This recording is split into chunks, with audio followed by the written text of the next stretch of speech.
everyone. I am Manisha Joshi, and I am so honored to be here at the Jessie today to meet with Shawana Brooks, founder and executive director of Moving the Margins, an artist-in-residence program that has brought so much talent to downtown Jacksonville. Shawana, thank you so much for joining me here tonight. Oh, it's my pleasure being here. Thank you for asking. It's just an honor to walk in every day to work and see what kind of amazing talent you've brought to downtown Jacksonville. I mean, you've put a stamp on it. Hey!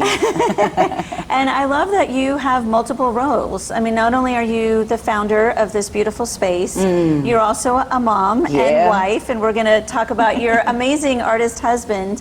Tell me how you came up with the concept of Moving the Margins.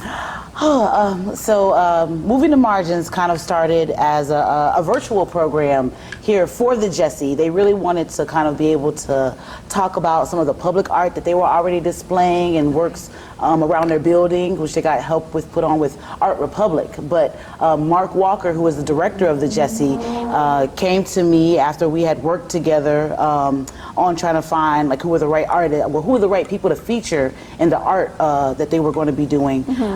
He really was like, hey, like, you know, I just want to work with you. Yeah. You know, like what ideas do you have? And I was like, well, you know, I'm not a programmer, you know, like I do programs, but they're and conditioning with some kind of art. So we started this virtual program where we really featured different artists virtually. This was right in the kind of still beginning of the pandemic. So people were still home and needing something to kind of entertain them while they were doing that. And so we wanted to be able to talk about real issues that were affecting Jacksonville. And so we thought of this way to kind of connect social justice to artists. And that's kind of how Moving the Margins was born. So it started virtually, and then we decided to bring it like into this kind of like brick and mortar standard. As Mark knew that, you know, that the pandemic wasn't waning, because it still hasn't. The pandemic is still going on. But as he knew that people were going to be coming back into the building, he wanted to start bringing art inside too, as they had brought some art outside. And, you know, it just kind of was like, what do you think? He really just gave me this opportunity to kind of ideate out loud, right? And think about what art could be held in this space. And I saw this beautiful enclosed glass space. And I was like, what are you all doing with that? You know, and then he was like, well, we've thought about turning it into a coffee shop. They thought about doing like a kind of, what are those called? Like where people work together, like co-work space. Co-working space. Yeah, co-work space. And many things they had tried, but it had just never really stuck. And I was like, well, you know, I don't know. Like just give me an exhibit, right? Like, give me an exhibit. Let's try it. Let's see how this feels as a gallery. And did you have a lot of interest from the community itself when this opportunity came up?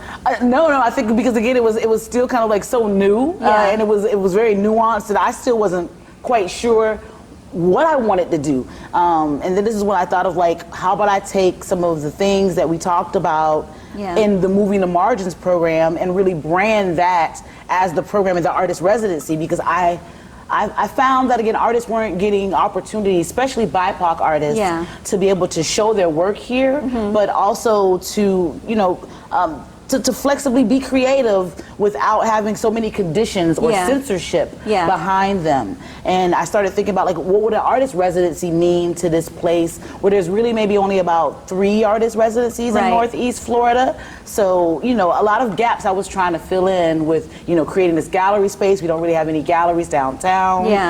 You know, featuring again BIPOC artists, working around social justice issues and connecting to nonprofits. And the Jessie just seemed to have it all. Right? They had a space. They had the nonprofits. And you it's know. such a great location. And it's a beautiful location. So just in the beginning, it was really kind of getting started. Now we have a lot more artists vying, because I can say that our artist residency program pays the most to individual artists in Northeast Florida. That's fantastic. And I know you have a huge following, especially on Art Walk Night, you know, because people are drawn to see, okay, what's going on in this space. And I find that Jacksonville in general has so much support for artistic talent.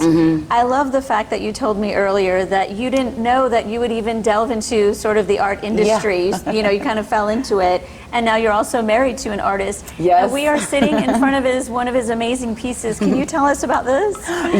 This piece is called The Hiding Place. And so this particular exhibition, which is called Tabono's Tempo, Standing Room Only, really was about Roosevelt flexing kind of the iconography that is across works that he's been doing for decades, right? Roosevelt's been a visual artist since he was a young boy, but really working as a fine artist since he was in his early 20s, and he's in his late 40s now. So we're talking about this work. It really speaks to the spiritual connection that we have, and then also a religious aspect. And also metaphysics. So he's working off of different colors to kind of bring in the throat chakra, the heart chakra, the pineal gland. Yes, we have history. I'm talking about American Beach, and just the symbolism of all of those iconographies. So the Tabono is kind of the paddle feature kind of thing. That's kind of like a 4-leaf clover that's in this picture, and it means strength, confidence, and persistence. And he really wanted to take that particular symbol and bring it out a little bit more, and talk about Adinkra symbols in general, which come from West Africa and are normally featured on mud cloth. It's maybe about 120 different symbols that can be communicated or used for communication purposes. But the Tabono is one of the ones that Roosevelt has been using in his art, like I said, for decades. And I really think it's this connection again, as like talking about American Beach, like why when American Beach was bought by the Afro-American life insurance company, which was owned by A.L. Lewis, right? And he bought this parcel of land because black people didn't have anywhere to go to the beach. And they needed somewhere for recreation that they can, you know, just be like anyone else. And they named this American Beach to talk about how black people, again, are Americans, right? Absolutely. I mean, like, they're claiming that, and they're giving this beach that name and showing how it was so important. And so there's more history to talk about American Beach. It was really, again, a wonderful place for black people to vacation and come and go until it started to, go through segregation purposes, and it lost its, kind of value and started to be overdeveloped. So I have to ask you, so Roosevelt being an artist, you falling into the arts industry, how did you both meet?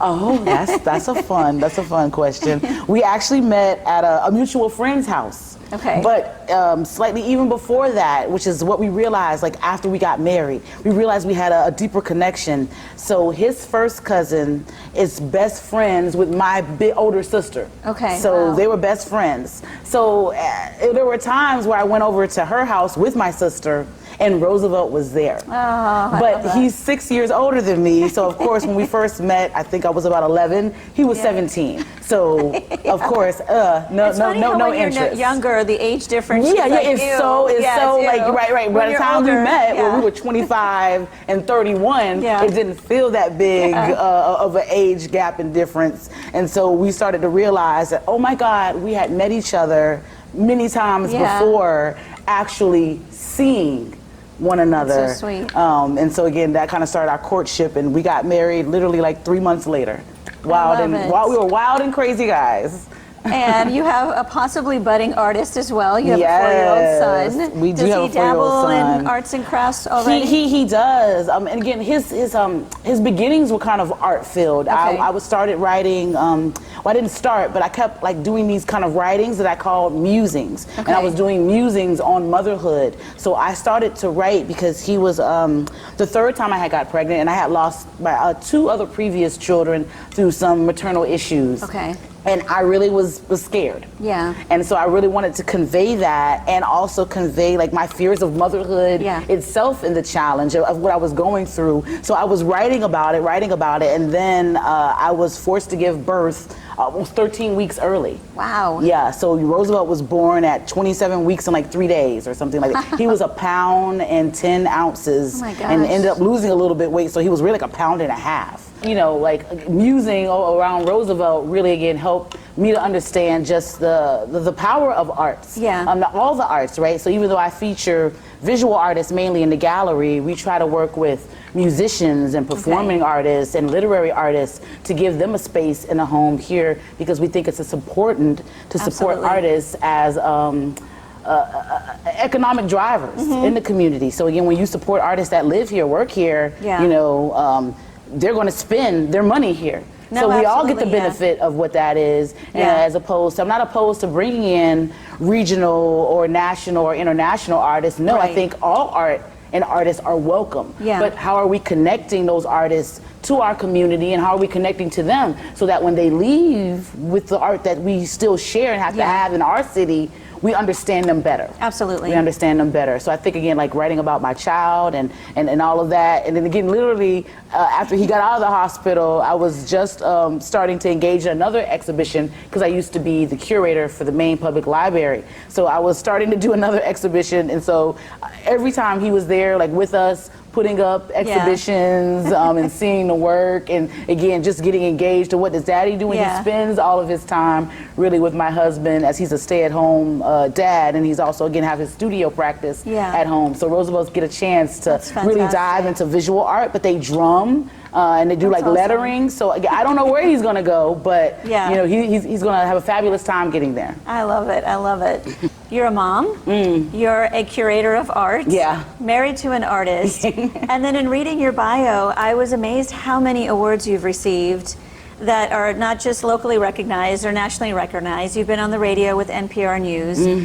Is there an award or a moment in time that has really stood out to you where you could honestly look in the mirror and say, Shawana, you've arrived. I mean, you've achieved, you know, because a lot of times we may receive an award and it's a name, right? It's a name and you think, okay, this is nice, I appreciate it, they thought of me. But then there's those other accolades we get in our lives where you really stare at it, you sort of get teary-eyed, and you feel like you've reached that point where all of your hard work and sweat, and I'm sure many sleepless nights, I've seen you move all of these with your muscles, and you know, is there a particular award or moment that has stood out to you? I've been thankful, again, of all the awards, but like we talked about how I didn't really plan to get into the arts, or wasn't really looking for, again, a career.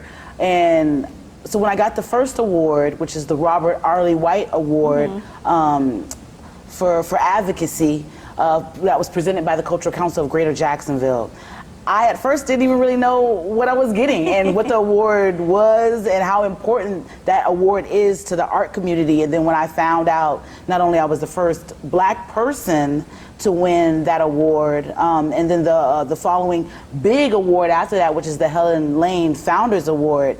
I mean, looking back now, I really do get, like you said, emotional and teary-eyed about that experience. But I could say, again, in the beginning, it almost made me feel like an imposter, right? I was like, oh, like, wow, they're awarding this to me. Like, what have I been doing that, like other people in the community haven't been doing for so long, right? Like, anytime to me that there's a first, I'm always like, why? Like why? And then again, and we're in the 21st century. You're even more like, why? Like, when I knew that there were these greater people that have come before me, and I've seen what they've done and appreciate it, and here I was, again, almost this outlier in the art world, trying to swim my way into filling in gaps. So those awards have been so significant and meaningful to me as I've taken more appreciation in the community that I serve and the work that I've tried to do. And then again, knowing that I was a first for many of them. It's so meaningful. It's so meaningful, and I appreciate just having that recognition from my fellow art community, and like feeling like I arrived and I made it. I still don't feel like I've arrived and I've made it, but I can take. Someone again told me, like, like they kind of gave my resume to me, my roster to me the other day, and I was just like wow, like I really have done all those things. But when you're doing and you're going. Sometimes you can't see that finish line or like that mountain through the trees, right? But that was a moment for me to refresh and take a moment to say like, hey, like I've been doing okay. I've been doing okay, and hopefully I can do more. That's awesome. That's one thing with my kids. I always tell them, because in their rush and melee of doing sports and doing homework and everything, I always encourage them to do a to-done list. And because we're always writing to-dos, we're always writing what we have to do, what errands, what, work assignments, whatever it is. And I personally sit down to do a to-done list. Oh, I love and that. Just like you said, we forget what we've accomplished because we're always thinking about what's next. What do we have to do? What do we have to accomplish? And it almost becomes that sort of hamster wheel. And we forget to pause. And I think that's wonderful that you've had folks congratulate you. Right, like make me take my time out to see it. Yeah, exactly. Yeah. They've been great that way, and I appreciate those folks who take, like in such a short time, like don't disregard the accomplishments that you've made, because you've come along. Like I'm like Virginia Slims. You come a long way, baby. I remember those cigarette ads. Well, and I know also for our audience, you have inspired so many women, and I know earlier I loved how you talked about being a Black woman and how it's about really just enveloping, not talking about the skin color, not talking about the ethnicity, but really just enveloping who you are as a Black woman, and being the first in so many areas, like with the awards or bringing this exhibition. Yeah. I can only imagine the kind of texts and emails that folks might be sending you saying, you inspired me to achieve something higher. You inspired me to put paintbrush to paper. Right.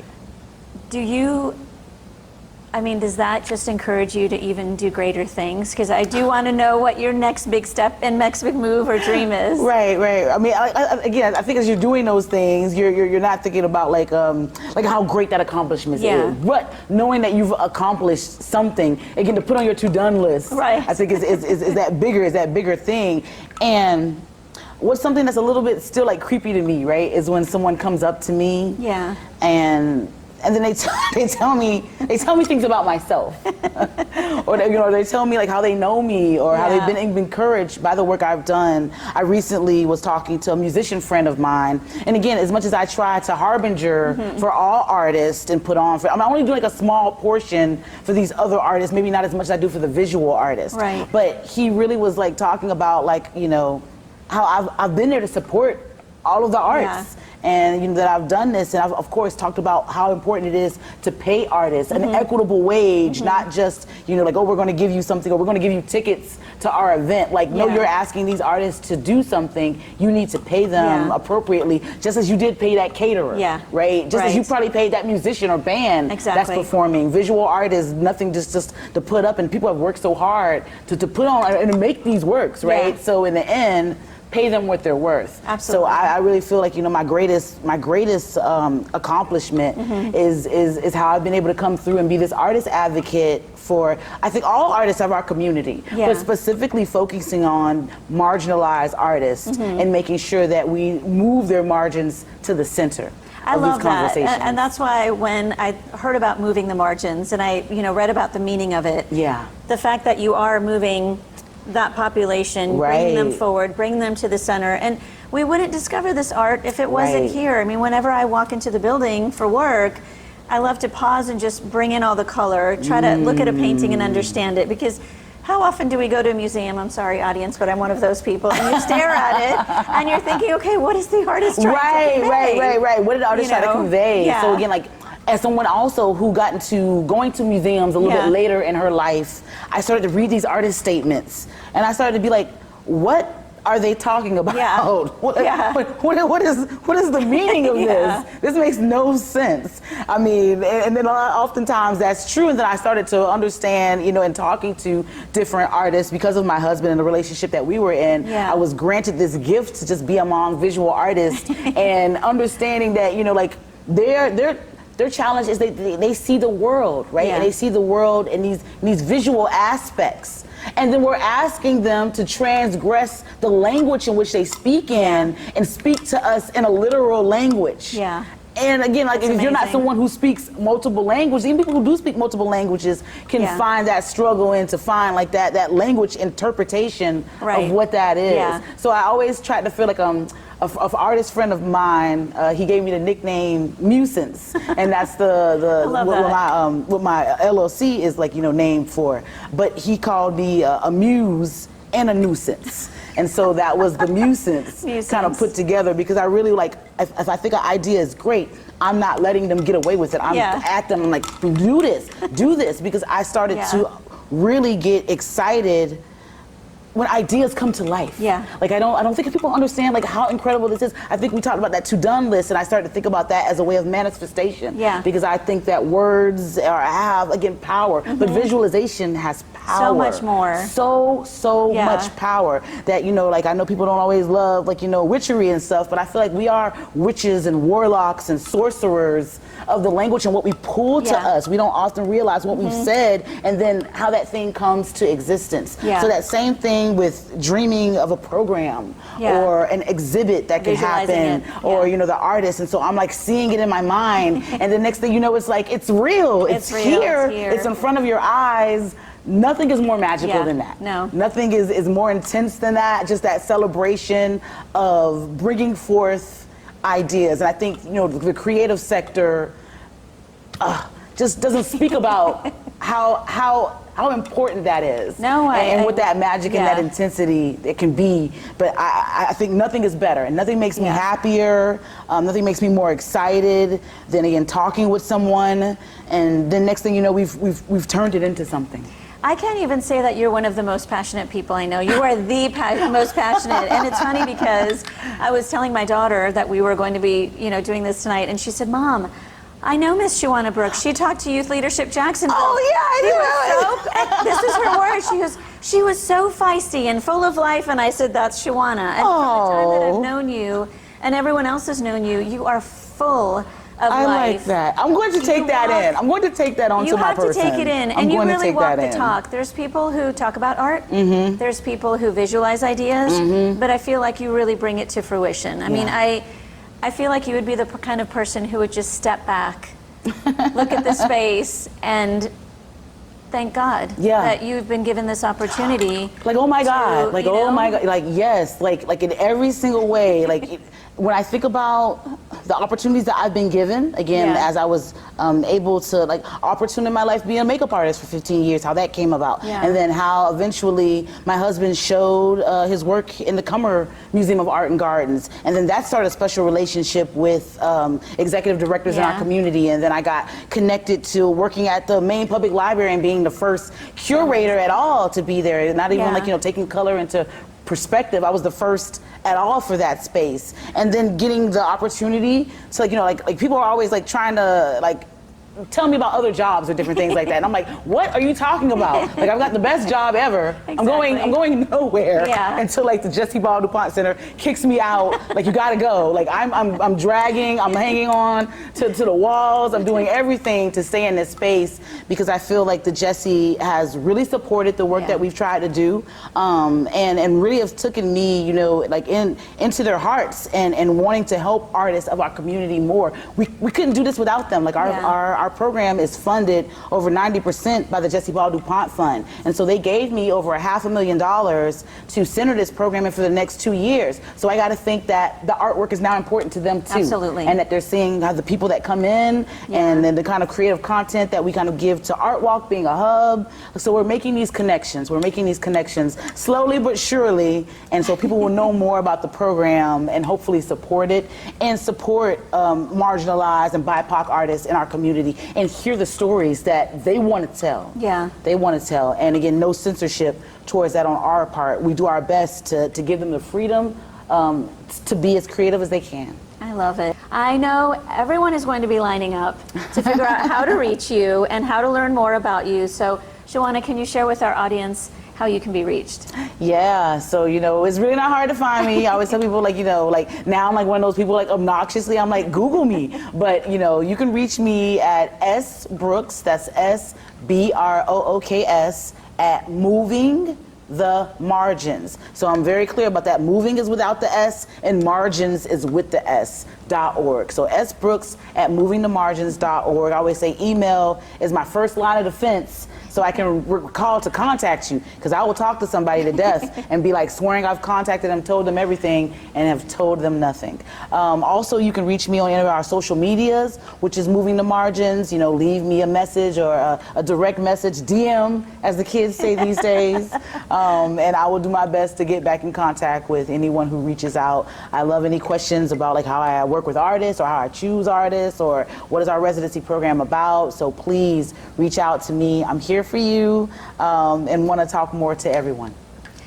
Outside of art, I have to ask you one question. Sure. What's your passion outside of here? My passion outside of here. It's so hard because when I think you love what you do, Yeah. the world again keeps bringing these things to you. And really, I always tell people I live an artful life. You do. I live an artful life. Yeah. Art is involved in pretty much everything that I do. But the passion that I guess that serves me best. I don't even know if it's a passion. Like I just want to just sit somewhere beautiful and like drink and like Instagram. Like that's the happiest I love it. that I could be. But you know, beyond that, I really have a passion for it's still art, but comic books. That's awesome. I love that. Comic books and puppetry. That's the real weird I did not know Shawana that that. people don't know. Like I love me some puppets. Watch too many, like there are children's shows and like, you know, you watch them for your child, Yeah. but like I'm totally immersed in them and watching them. Oh my gosh, I love it. So again, I love puppetry. I love puppetry. I have entered the Museum of Puppets in Atlanta, Georgia. Wow. Oh, such a fantastic place. And again, I love like comic books, but specifically Archie comic books. How I cute. love like collecting. I Yeah. have a big collection of old Archie comic books from like the 30s, the 40s, Yeah. the 50s, the 60s, the 70s, because that's when the covers were really, really cool. Yes. So again, comics and puppets, that's Shawana. I love it. Now I know what to get you for your birthday. Yeah. Well, thank you so much, Shawana. It was such a pleasure getting to know you. I mean, Yes. we've known each other for years, but truly getting to know what's behind your passion, getting to know your husband, your son, who I've seen running around here. It's such a family-friendly space. We're a triple package. I love it. And I know the audience is going to be very excited to know more about you and how to reach you. So thank you again for your time. I appreciate all of you joining me tonight, and I'll see you next time on Conversations with Manisha. Yay.